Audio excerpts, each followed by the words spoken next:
Wings ನೋಡು ಪಪ್ಪು ಅದೆಲ್ಲ colour.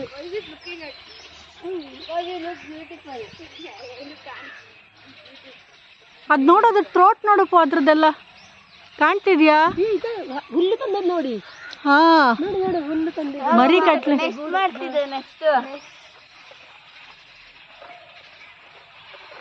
protection for our head, but this part is not protected. It will come and boing. That boing. See, that's it. ಎಲ್ಲರಿಗೂ welcome to my channel. ಇವತ್ತು ನಾವು ಬೆಳಗ್ಗೆ ಬೇಗ ಎದ್ದು ಬಿಡದಿ ಹತ್ರ ಇರೋ ಕದಂಬ ರೆಸ್ಟೋರೆಂಟ್ ಅಲ್ಲಿ ಟಿಫನ್ ಮಾಡಿ ನಾವು ಹೋಗಿದ್ದು ಒಂದು ಬ್ಯೂಟಿಫುಲ್ ಪ್ಲೇಸಿಗೆ. ಆ ಪ್ಲೇಸ್ ಯಾವುದು ಅಂತ ಮುಂದೆ ನೋಡಿದ್ರೆ ಗೊತ್ತಾಗುತ್ತೆ. ನೀವು ಕಮೆಂಟ್ ಮಾಡಿ ಯಾವ ಪ್ಲೇಸ್ ಇದು ಅಂತ ಹೇಳ್ಬಿಟ್ಟು. ತುಂಬಾ ಯುನೀಕ್ ಪ್ಲೇಸ್ ಇದೆ ಆಕ್ಚುಲಿ. ಹೋಗ್ದ ರೋಡನ್ನು ತುಂಬಾ ಚೆನ್ನಾಗಿದೆ. ಆಮೇಲೆ ಇದು ಜಸ್ಟ್ 100 ಕಿಲೋಮೀಟರ್ಸ್ ದೂರದಲ್ಲಿ ಅಷ್ಟೇ ಇರೋದು ಬ್ಯಾಂಗ್ಳೂರಿಂದ. ಈವನ್ ರಂಗನತಿಟ್ಟಿಗೆ ಹೋಗಿ ಈ ಪ್ಲೇಸಿಗೆ ಹೋಗಿ ಸಹಿತ ಬರ್ಬೋದು. ಹಾಯ್ ಎಲ್ರಿಗೂ, ಇವತ್ತು ನಾವು ಕೊಕ್ರೆಬೆಳ್ಳೂರು ಅನ್ನೋ ಪ್ಲೇಸಿಗೆ ಬಂದಿದ್ದೀವಿ. ಇದು ವೆರಿ ಯುನೀಕ್ ಪ್ಲೇಸ್ ಅಂತಲೇ ಹೇಳ್ಬೋದು. ಇದು ಬರ್ಡ್ ರೆಸ್ಕ್ಯೂ ಸೆಂಟರ್ ಇದೆ ಆ್ಯಕ್ಚುಲಿ. ತುಂಬ ಕಡಿಮೆ ಜನಕ್ಕೆ ಗೊತ್ತಿರೋ ಪ್ಲೇಸ್ ಅಂತ ಹೇಳ್ಬೋದು ಇದನ್ನು. ಇವತ್ತು ನಾವು ಎಕ್ಸ್ಪ್ಲೋರ್ ಮಾಡೋಕ್ಕೆ ಅಂತ ಬಂದಿದ್ದೀವಿ. ಇದು ಏನು ಎಂಟ್ರಿ ಫೀಸ್ ಎಲ್ಲ ಏನೂ ಇಲ್ಲ. ವಿಲೇಜಲ್ಲೇ ಇದು ಈ ಬರ್ಡ್ನ ತುಂಬ ನೋಡ್ಬೋದು. ಇದು season November to April first second week ತನಕ ಅಷ್ಟೇ ಇರುತ್ತೆ ಸೀಸನ್ನು. ಅದಾದ್ಮೇಲೆ ಬರ್ಡ್ಸ್ ಎಲ್ಲ ಹೋಗ್ಬಿಡ್ತವೆ.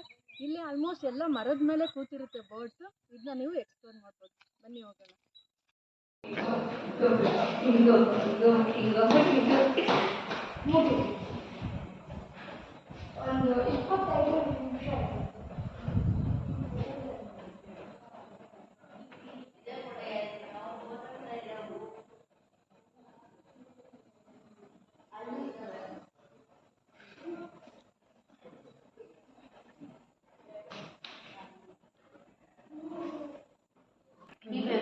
ನೋಡ್ರಿ ಅದು ಪ್ಲೇ ಏರಿಯಾ ಏನಿದೆ ಅದು ಅಂತ.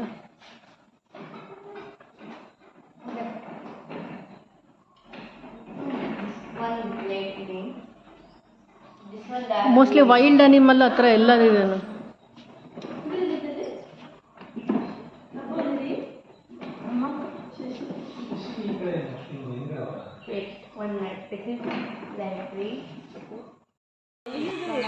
ಹೋದ್ರೆ ಸರಿ ಮಾಡ್ತದೆ.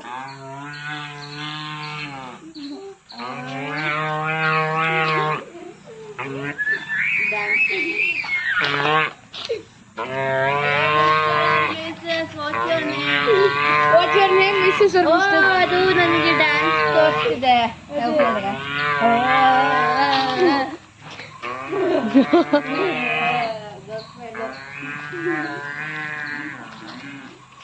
ಇದು ಯಾವ ಡ್ಯಾನ್ಸ್ ತೋರಿಸ್ತಿದೆ?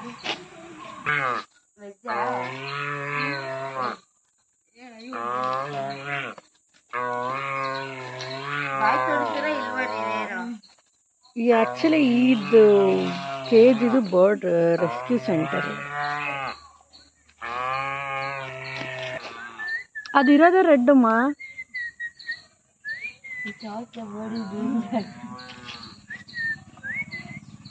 ಅದಕ್ಕೆ ಇರಿಟೇಟ್ ಆಗ್ತದೆ, ಅದಕ್ಕೆ ಹಿಂದೆ ತಿರುಗ್ತದೆ. Hello. How much gold did you score this year?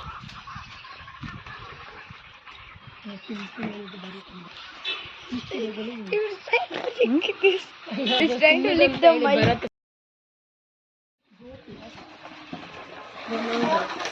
ಅಮ್ಮ ಅದೇನು ಬರ್ತಾನೆ ಇಲ್ಲ. ಅದು ನನ್ನಿಂದಾನೆ ಎದ್ಕೊಂಡಿದ್ದಾರೆ. ನಾನು ಅದರಿಂದ ಸುಂದಿರೋ ನಾನೇನು ಮಾಡಿಲ್ಲ ಅಂತಾನೆ ಇಲ್ಲ.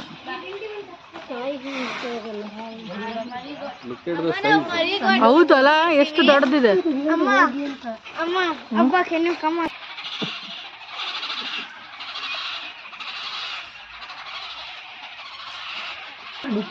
ಮುಟ್ರಿ ಬೇಗ. ಮತ್ತೆ ಏನು ಮಾಡಲ್ಲ ಪಪ್ಪವು, ಅದು ಬರ್ತಿಲ್ಲ. ನಾವೇನ್ ಮಾಡಿ ಬರಲ್ಲ ಪಪ್ಪು.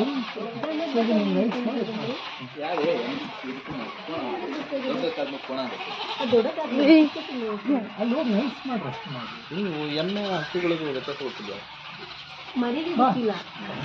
ಅದೇನು ಮುಚ್ಚಿರೋದು ಒಂದನ್ನ ಹಾರಿದ್ರೆ ಒಂದು ಚಂದ ವಿಡಿಯೋ ತಕ್ಕೋಬೋದು. ಕಲ್ಲು ಹೊಡೆದ್ರೆ ಆಗ್ತದೆ. Ronaldo's and Messi's and Neymar's and Mbappe. Mbappe. That is Mbappe. Hello? Who is Mbappe? Neymar, how do you feel about sitting on top of the tree?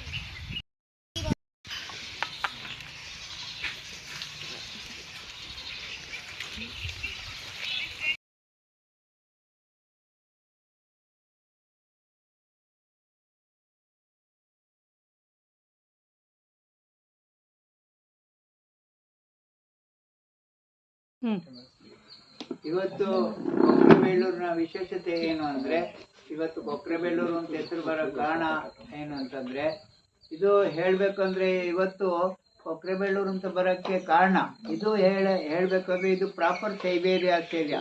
ಇದು ಪೆಲಿಕನ್ ಮತ್ತು ಪೇಂಟೆಡ್ ಸ್ಟಾರ್ಕ್ ಅಂತ ಕನ್ನಡದಲ್ಲಿ ಹೆಜ್ಜಾಡ್ರೆ ಮತ್ತು ಕೊಕ್ರೆ ಅಂತ ಹೇಳ್ತೀವಿ. ಇವತ್ತು ಏನು ಇಲ್ಲಿನ ವಿಶೇಷತೆ ಏನು ಅಂತಂದರೆ, ಇದು ಪ್ರಾಪರ್ ಸೈಬೇರಿಯಾ ಆಸ್ಟ್ರೇಲಿಯಾ ಹೊರದೇಶದ ಬರ್ಡ್ಸ್ ಇದು. ಹಂಗಾಗಿ ಇವತ್ತೇನಾಗಿದೆ ಅಂತಂದರೆ ಪ್ರತಿ ವರ್ಷ ಇಲ್ಲಿಗೆ ಬರ್ತದೆ ಇದು ಕರ್ನಾಟಕದಲ್ಲಿ ಕೊಕ್ರೆಬೇಳೂರು ಅಂದರೆ ಇಡೀ ಪ್ರಪಂಚಕ್ಕೆ ಹೆಸರುವಾಸಿಯಾಗಿದೆ ಇದು ಪ್ರಪಂಚಕ್ಕೆ. ಬಟ್ ನಿಮಗೆ ಇಲ್ಲಿ ಬಂದ ತಕ್ಷಣ ನೀವು ಅನ್ಕೋಬೋದು ಏನಕ್ಕೆ ನಾವು ಬಂದು ಮಕ್ಕಳನ್ನ ಬೇರೆ ಕರ್ಕೊಂಬಂದಿದ್ದೀವಿ ಅಂತ ನಿಮ್ಗೆ ಆಶ್ಚರ್ಯ ಆಗ್ಬೋದು. ಇಲ್ಲಿ ತುಂಬ ತಿಳ್ಕೊಳ್ಳುವಂಥದ್ದು ತುಂಬ ಇದೆ. ಏನು ವಿಶೇಷತೆ ಅಂದರೆ ಈ ಪೆಲಿಕನ್ ಮತ್ತು ಪೇಂಟೆಡ್ ಸ್ಟಾರ್ಕ್ ಅಂತ ನಾವು ಏನು ಹೇಳ್ತೀವಿ, ಹೆಜ್ಜಾಡ್ರೆ ಮತ್ತು ಕೊಕ್ರೆ ಅಂತ ನಾವು ಏನು ಹೇಳ್ತೀವಿ, ಇವೆರಡಕ್ಕಿದು ತವ್ರ ಮನೆ ಇದ್ದಂಗೆ. ಇಲ್ಲಿಗೆ ಬಂದು ಸಂತಾನೋತ್ಪತ್ತಿ ಮಾಡೋದು. ಕರ್ನಾಟಕದಲ್ಲಿ ಅವಾಗೆಲ್ಲ ಇಲ್ಲಿ ಬಿಟ್ಟರೆ ಬೇರೆ ಕಡೆ ಎಲ್ಲೂ ಇದು ಸಂತಾನೋತ್ಪತ್ತಿನ ಮಾಡ್ತಿರ್ಲಿಲ್ಲ, ಬೇರೆ ಎಲ್ಲೂ ಮಾಡ್ತಿರ್ಲಿಲ್ಲ. ಇದು ಇಡೀ ಪ್ರಪಂಚಕ್ಕೆ ಹೆಸರುವಾಸಿ ಆಗಿದೆ. ಬಟ್ ಏನಂತಂದರೆ ಇದು ಪ್ರಾಪರ್ ಸೈಬೇರಿಯಾ ಆಸ್ಟ್ರೇಲಿಯಾ. ಇವತ್ತು ಜನ ಹೇಳ್ತಾರೆ ಇದು ಹೊರದೇಶದಲ್ಲ, ನಮ್ಮ ಇಂಡಿಯನ್ ಬರ್ಡ್ಸ್ ಅಂತ. ಯಾಕೆ ಅಂತಂದರೆ ಇವತ್ತು ಹೊರದೇಶಕ್ಕೆ ಹೋಗ್ತಿಲ್ಲ, ಇದು ನಮ್ಮ ಇಂಡಿಯಾದಲ್ಲೇ ಇರುತ್ತೆ. ಏನು ವಿಶೇಷತೆ ಅಂದರೆ ಇಲ್ಲಿಗೆ ಬಂದು ಸಂತಾನೋತ್ಪತ್ತಿ ಮಾಡುತ್ತೆ, ಅದು ವಿಶೇಷತೆ. ನಿಮಗೆಲ್ಲ ಗೊತ್ತಿರ್ಬೋದು ಇವತ್ತು ಎಲ್ಲ ಬರ್ಡ್ಸ್ಗಳು ಲೇಕ್ ಹತ್ರನೇ ನೆಸ್ಟಿಂಗ್ ಮಾಡೋದು. ಬಟ್ ಬಂದ ತಕ್ಷಣ ನೀವು ಕೇಳ್ತೀರಾ ಸರ್ ಲೇಕ್ ಎಲ್ಲಿದೆ ಅಂತ. ಏನಕ್ಕೆ ಕೇಳ್ತೀರಿ ಅಂದರೆ ಎಲ್ಲ ಬರ್ಡ್ಸ್ ಲೇಕ್ ಹತ್ರನೇ ನೆಸ್ಟಿಂಗ್ ಮಾಡೋದು. ಇವಾಗ ರಂಗನತಿಟ್ಟಿಗೆ ಹೋಗಿದ್ದೀರಾ, ಪ್ರತಿಯೊಂದು ಎಲ್ಲ ಕಡೆ ಹೋಗ್ತೀರಾ, ಲೇಕ್ ಹತ್ರನೇ ಇರುತ್ತೆ. ಬಟ್ ಇಲ್ಲಿನ ವಿಶೇಷತೆ ಏನಂತಂದರೆ ಇದು ಯಾಕೆ ಊರ ಮಧ್ಯೆ ಬಂತು ಅಂತಂದರೆ ಪ್ಲೇಗ್ ಅಟ್ಯಾಕ್ ಆಯಿತು. ಪ್ಲೇಗ್ ಅಟ್ಯಾಕ್ ಆದಮೇಲೆ ಇದು ವಾಪಸ್ ಸೈಬೇರಿಯಾಕ್ಕೆ ಹೋಯ್ತು. ಮತ್ತೆ ಪುನಃ ಆರಿಸ್ಕೊಂಡಿದ್ದು ದೇವರು, ಆರಿಸ್ಕೊಂಡ್ಮೇಲೆ ಕೊಕ್ರೆಬೇಳೂರು. ಯಾಕೆ ಅಂತಂದರೆ ಇದು ಪ್ಲೇಗ್ ಅಟ್ಯಾಕ್ ಆದಮೇಲೆ ಇದಕ್ಕೆ ಭಯ ಶುರುವಾಯಿತು. ಆ ಭಯದಿಂದ ಇದು ಏನು ಮಾಡ್ತು ಅಂತಂದರೆ ಇದು ಜನರ ಮಧ್ಯೆ ಇರಬೇಕು, ಜನಗಳು ನನಗೆ ಸಹಾಯ ಮಾಡ್ತಾರೆ, ನಾನು ಜನರ ಮಧ್ಯೆನೇ ಇರಬೇಕು ಅಂದ್ಬಿಟ್ಟು ಜನರ ಮಧ್ಯೆನೇ ಬಂತಿದ್ದು. ಜನರ ಮಧ್ಯ ಅಂದರೆ ಒಂದು ಜಾಗ, ಒಂದು ಊರು, ಒಂದು ಮರನ ಆರಿಸ್ಕೊಂಡಿದೆ. ಜಾಗ ಅಂದರೆ ವಿಲೇಜು, ಮರ ಅಂದರೆ ಆಲದ ಮರ, ಅರಳಿ ಮರ, ಹುಣಸೆ ಮರ ಮತ್ತು ಉಳ್ಚಿ ಮರ ಅಂತ ಬರುತ್ತೆ. ಆ ಮರನ ಆರಿಸ್ಕೊಂಡಿರುತ್ತೆ. ಆರಿಸ್ಕೊಂಡ್ಮೇಲೆ ಇದು ಕೊಕ್ರೆಬೇಳೂರು ಆಯಿತು. ಬಟ್ ಯಾಕೆ ಅಂತಂದರೆ ಜನರಿದ್ದರೆ ನನಗೆ ಏನು ನನಗೆ ಭಯ ಆಗಲ್ಲ, ನನಗೆ ಸಪೋರ್ಟ್ ಕೊಡ್ತಾರೆ ಅನ್ನೋ ಭಾವನೆ ಅದಕ್ಕೆ ಇರುತ್ತೆ, ಬರ್ಡ್ಸ್ಗೆ, ಹಕ್ಕಿಗಳಿಗೆ. ಹಾಗಾಗಿ ಅದು ಜನರ ಮಧ್ಯೆ ಇರುತ್ತೆ. ಬಟ್ ಜನರ ಮಧ್ಯೆನೇ ಇದ್ದು ಅದು ಸಂತಾನೋತ್ಪತ್ತಿನ ಮಾಡುತ್ತೆ. ಬಟ್ ಇವತ್ತು ಇದಕ್ಕೆ ಇದು ಸಾಮಾನ್ಯವಾಗಿ ಆಲದ ಮರ, ಅರಳಿ ಮರ, ಹುಣಸೆ ಮರದಲ್ಲಿ ಗೂಡು ಕಟ್ಟೋದು. ಆ ಗೂಡು ಕಟ್ಟಾದ್ಮೇಲೆ ಇದು ಜನವರಿ ತಿಂಗಳಿಗೆ ಬರುತ್ತೆ. ನಿಮಗೆ ಜನವರಿ ತಿಂಗಳಿಗೆ ಬಂದು ಫಸ್ಟ್ ಸ್ಟಾರ್ಟಿಂಗಲ್ಲೇ ಗೂಡು ಕಟ್ಟಲ್ಲ, ಬಂದು ಇದು ಬೇರೆ ಪ್ರಾಣಿ ಇದೆಯಾ ಅಂತ ನೋಡ್ಕೊಳ್ಳುತ್ತೆ, ನಮಗೆ ಸೌಕರ್ಯ ಆಗುತ್ತಾ ಅಂತ ನೋಡ್ಕೊಳ್ಳುತ್ತೆ. ಆಮೇಲೆ ಬಂದು ಇದು ಗೂಡು ಕಟ್ತದೆ. ಆಮೇಲೆ ಬಂದು ಇದು ಗೂಡು ಕಟ್ತದೆ. ಗೂಡು ಕಟ್ಟಾದ್ಮೇಲೆ 30 ದಿನ ಬೇಕು ಅದು ಮರಿ ಆಗಲಿಕ್ಕೆ. ಆ ಮರಿ ಆದಮೇಲೆ ಅದೇನು ಮಾಡ್ತಿರ್ತೀವಿ, ಮರಿ ಆಗುತ್ತೆ. ಮರಿ ಆದಮೇಲೆ ಅದು ದೊಡ್ಡದಾಗುತ್ತೆ. ನಾವು ಇದು ಬಂದಮೇಲೆ ಇದಕ್ಕೆ ಫಾರೆಸ್ಟ್ ಡಿಪಾರ್ಟ್ಮೆಂಟ್ ಅವ್ರು ಬಂದರು. ಏನಕ್ಕೆ ಬಂದರು ಅಂತಂದರೆ ಇದನ್ನು ನಾವೇನು ಮಾಡ್ತೀವಿ ಅಂತಂದರೆ ಮರಿ ಆದಮೇಲೆ ಅದಕ್ಕೆ ಒಂದು ಟೆಂಟನ್ನು ಹಾಕ್ತೀವಿ. ನಿಮಗೆಲ್ಲ ಇವತ್ತು ಗೊತ್ತಿರ್ಬೋದು. ಆ ಟೆಂಟ್ ಏನಕ್ಕೆ ಹಾಕ್ತೀವಿ ಅಂದರೆ ಕೆಳಗಡೆ ಬೀಳ್ತದೆ, ಬಿದ್ಮೇಲೆ ತಾಯಿ ಮರಿನ ಮುಟ್ಟಲ್ಲ. ಹಾಗಾಗಿ ಕೆಳಗಡೆ ಬಿದ್ದರೆ ಅದಕ್ಕೆ ಏಟಾಗಬಾರ್ದು ಅಂತ ನಾವೇನು ಮಾಡ್ತೀವಿ, ಒಂದು ಟೆಂಟನ್ನು ಹಾಕ್ತೀವಿ ಅದು ಆ ಮರಿ ದೊಡ್ಡದಾಗೋ ತನಕ. ಆಮೇಲೆ ಏನು ಮಾಡ್ತೀವಿ, ಮರಿ ದೊಡ್ಡದಾದ್ಮೇಲೆ ಅದು ಬಿಚ್ಚಿಬಿಡ್ತೀವಿ. ಈಗ ನಿಮಗೆಲ್ಲ ಗೊತ್ತಿರ್ಬೋದು, ಕೆಳಗಡೆ ಬಿದ್ಮೇಲೆ ತಾಯಿ ಮರಿನ ಮುಟ್ಟಲ್ಲ ಯಾವುದೇ ಬರ್ಡ್ಸ್. ಕರ್ನಾಟಕದಲ್ಲಿ ಒಟ್ಟು 135 ಜಾತಿ ಬರ್ಡ್ಸ್ ಇರೋದು. ಯಾವುದೇ ಕಾಗೇನೂ ಸೇರಿ ಕರ್ನಾಟಕದಲ್ಲಿ 135 ಜಾತಿ ಬರ್ಡ್ಸ್ ಇರೋದು. ಯಾವುದೇ ಬರ್ಡ್ಸ್ ಕೆಳಗಡೆ ಬಿದ್ಮೇಲೆ ತಾಯಿ ಮರಿನ ಮುಟ್ಟಲ್ಲ. ಯಾಕೆ ಅಂತ ನೀವು ಕ್ವಶನ್ ಹಾಕ್ಬೋದು. ಯಾಕೆಂದರೆ ಮನುಷ್ಯ ಮುಟ್ಟಿರ್ತಾನೆ. ಈಗ ಪ್ರಾಣಿಗೆ ಮಾತು ಬರಲ್ಲ, ಮನುಷ್ಯನಿಗೆ ಮಾತು ಬರುತ್ತೆ. ಪ್ರಾಣಿಗಳಿಗೆ ಪಕ್ಷಿಗಳಿಗೆ ಬುದ್ಧಿ ಜಾಸ್ತಿ ಇರುತ್ತೆ. ಬಟ್ ಏನಂದ್ರೆ ಮನುಷ್ಯ ಮುಟ್ಟಿರ್ತಾನೆ, ನಾವು ಮುಟ್ಟಬಾರ್ದು ಅನ್ನೋ ಭಾವನೆ ಅದಕ್ಕೆ ಇರುತ್ತದೆ. ಹಂಗಾಗಿ ಅದು ಮುಟ್ಟುವುದಿಲ್ಲ. ಅದನ್ನ ನಾವು ಇವಾಗ ಏನ್ ಮಾಡ್ತೀವಿ ಅಂದ್ರೆ ಕೊಕ್ರೆಬೆಳ್ಳೂರು ಅನ್ನೋದು ಇಡೀ ಪ್ರಪಂಚಕ್ಕೆ ಹೆಸರುವಾಸಿಯಾಗಿದೆ. ಹಂಗಾಗಿ ಇದನ್ನ ನಾವೇನ್ ಮಾಡ್ತೀವಿ, ಕೆಳಗಡೆ ಬಿದ್ಮೇಲೆ ಸಾಕ್ತೀವಿ, ನೋಡ್ಕೊಳ್ತೀವಿ, ಸಂರಕ್ಷಣೆ ಮಾಡ್ತೀವಿ. ಇವತ್ತು ಫಾರೆಸ್ಟ್ ಡಿಪಾರ್ಟ್ಮೆಂಟ್ ಇದೆ. ಇದಕ್ಕೆ ಏನಕ್ಕಿದೆ? ಒಂದು ಮರ ಕಟ್ ಮಾಡಂಗಿಲ್ಲ, ಎರಡನೇದು ಮರ ಬೆಳೆಸ್ತಾ ಹೋಗ್ಬೇಕು, ಮೂರನೇದು ಮರಕ್ಕೆ ದುಡ್ಡು ಕೊಡ್ಬೇಕು. ನಿಮ್ಮ ಜಾಗದಲ್ಲಿ ನಿಮ್ಮ ಮರದಲ್ಲಿ ಕೂತಿದ್ರೆ ನಿಮಗೆ ಹುಣಸೆ ಮರಕ್ಕೆ ವರ್ಷಕ್ಕೆ 2,500 ರೂಪಾಯಿ ಕೊಡ್ತಾರೆ ನಿಮ್ಗೆ ಕೂತಿದ್ರೆ. ಯಾಕೆ ಅಂತಂದ್ರೆ ನಿಮ್ಗೆ ಅದು ಬೆನಿಫಿಟ್ ಏನಿರುತ್ತೆ ಅದು ನಿಮ್ಗೆ ಲಾಸ್ ಆಗಬಾರ್ದು, ನಿಮಗೂ ಒಂದು ಖುಷಿ ಇರಬೇಕು ಇವತ್ತು ಬಂದಿದೆ ಅಂತ. ಇವತ್ತು ಜನರಿಗೆ ಇದು ಬರ್ಡ್ಸ್ ಬಂದ್ಮೇಲೆ ಖುಷಿ ಇದೆ. ಇವತ್ತು ಅವ್ರಿಗೆ ದುಡ್ಡು ಬೇಡ, ಆದ್ರೂ ಸರ್ಕಾರ ಕೊಡುತ್ತೆ ಅಂತ ತಗೊಳ್ತಾರೆ. ಯಾಕೆಂದ್ರೆ ನೋವು ಮಾಡಬಾರ್ದು, ಅದರಲ್ಲಿ ಏನು ಬೆನಿಫಿಟ್ ಇರುತ್ತೆ ಅದು ಲಾಸ್ ಆಗಬಾರ್ದು ಅಂತ ಕೊಡ್ತಾರೆ. ಹುಣಸೆ ಮರಕ್ಕಾದ್ರೆ ವರ್ಷಕ್ಕೆ 2,500 ರೂಪಾಯಿ ಕೊಡ್ತಾರೆ. ಆಲದ ಮರ, ಅರಳಿ ಮರಕ್ಕೆಲ್ಲ 1,000 ರೂಪಾಯಿ ಕೊಡ್ತಾರೆ. ಯಾಕೆಂದ್ರೆ ಫಾರೆಸ್ಟ್ ಡಿಪಾರ್ಟ್ಮೆಂಟ್ಗಾಗ್ಲಿ ಇದ್ರ ಬಗ್ಗೆ ಆಸಕ್ತಿ ಇರೋರ್ಗೆ ಮಾತ್ರ ಅದು ಜವಾಬ್ದಾರಿ ಇರಬಾರ್ದು, ಎಲ್ಲರಿಗೂ ಜವಾಬ್ದಾರಿ ಇರಬೇಕು ಅಂತ. ಹಂಗಾಗಿ ಪ್ರತಿ ವರ್ಷನೂ ಕೊಡ್ತಾರೆ. ಏನು ವಿಶೇಷತೆ ಅಂದ್ರೆ ಇಲ್ಲಿಗೆ ಬಂದು ಸಂತಾನೋತ್ಪತ್ತಿ ಮಾಡುತ್ತಲ್ಲ, ಅದು ವಿಶೇಷತೆ. ಇವತ್ತು ಪ್ರತಿ ವರ್ಷ ಇಲ್ಲಿಗೆ ಬರುತ್ತೆ. ಒಂದು ದಿನಕ್ಕೆ 225 ಕಿಲೋಮೀಟರ್ ಹೋಗ್ತದೆ. ಅದು ಏನಕ್ಕೆ ಹೋಗುತ್ತೆ ಅಂದ್ರೆ ಇದು ತಿನ್ನೋದು ಬರೀ ಮೀನು. ಆ ಮೀನನ್ನ ತರಕ್ಕೆ ಹೋಗುತ್ತೆ. ವಾಸ ಮಾಡೋದು, ಗೂಡು ಕಟ್ಟೋದೆಲ್ಲ ನಮ್ಮ ಕೊಕ್ರೆಬೆಳ್ಳೂರು ವಿಲೇಜಲ್ಲಿ. ಅದೇ ಇಲ್ಲಿನ ವಿಶೇಷತೆ. ಒಂದು ದಿನಕ್ಕೆ 225 ಕಿಲೋಮೀಟರ್ ಹೋಗೋದೇ ಅದಕ್ಕೋಸ್ಕರ. ಅದು ರಂಗನತಿಟ್ಟ ತನಕ ಹೋಗ್ಬೋದು, ಇಲ್ಲಿ ಡ್ಯಾಮ್ ಇದೆ, ಡ್ಯಾಮಿಗೆ ಹೋಗ್ಬೋದು, ಚಿಂಚ ರಿವರ್ಗೆ ಹೋಗ್ಬೋದು, ಎಲ್ಲಿಗೂ ಹೋಗ್ಬೋದು. ವಾಸ ಮಾಡೋದು, ಗೂಡು ಕಟ್ಟೋದೆಲ್ಲ ನಮ್ಮ ಕೊಕ್ರೆಬೆಳ್ಳೂರು ವಿಲೇಜಲ್ಲಿ. ಮರದಲ್ಲೇ ಇದ್ದರೆ 25 ವರ್ಷ ಬದುಕುತ್ತೆ. ಮರದಲ್ಲೇ ಇದ್ದರೆ 25 ವರ್ಷ ಬದುಕುತ್ತೆ.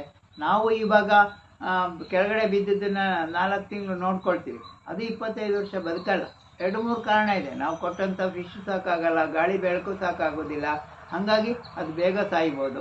ಮತ್ತು ಇದಕ್ಕೆ ಡಾಕ್ಟ್ರು ಕೂಡ ಬರ್ತಾರೆ. ಮಗುವಿಗೆ ನೀವು ಮಕ್ಕಳಿಗೆ ಹುಷಾರಿಲ್ಲ ಅಂದರೆ ಯಾವ ಥರ ಡಾಕ್ಟ್ರು ತೋರಿಸ್ತೀರ ಆ ಥರ ಡಾಕ್ಟ್ರಿಗೂ ಕೂಡ ತೋರಿಸ್ಬೇಕು.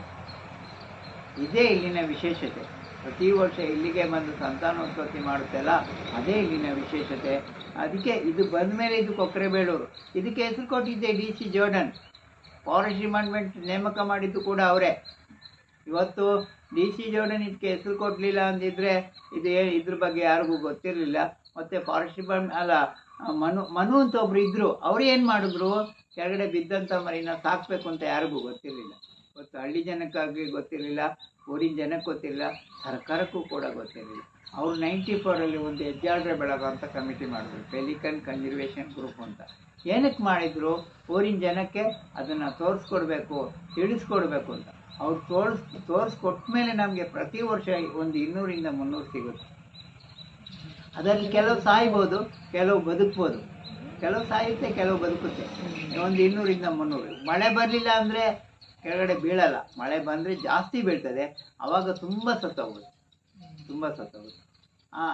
ಫಾರೆಸ್ಟ್ ಡಿಪಾರ್ಟ್ಮೆಂಟ್ ಅವ್ರು ಇವತ್ತು ನಾವು ಇದನ್ನು ಶುರು ಮಾಡಿದ್ಮೇಲೆ ಫಾರೆಸ್ಟ್ ಡಿಪಾರ್ಟ್ಮೆಂಟ್ ಅವರು ಇದನ್ನ ಕಾಳಜಿಯಾಗಿ ನೋಡ್ಕೊತಿದ್ದಾರೆ.